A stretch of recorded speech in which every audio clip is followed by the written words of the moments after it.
Are there any challenges Lacey has that might be a little different, kind of unique?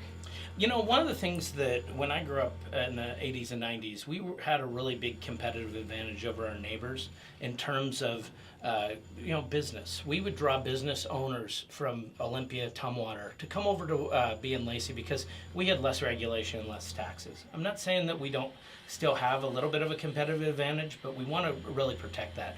That means that $2.5 million collected in B&O tax, we need to actually start looking at how do we curb that back.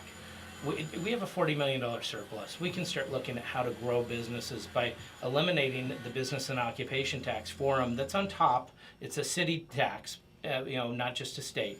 But what it does is it charges on gross receipts. So if you sell $19,000 worth of ice cream cones, but it costs you $26,000 in order to make that, you only get charged on the 19,000. You don't get any credit for the fact you lost 7,000.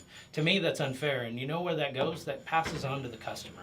That passes right on to the customer when they get that tax. And that may only be $400 or $500 of cash flow that we're talking about, but it matters when you're talking about small businesses. And I just want to essentially make sure that we're protecting those small businesses as we go forward.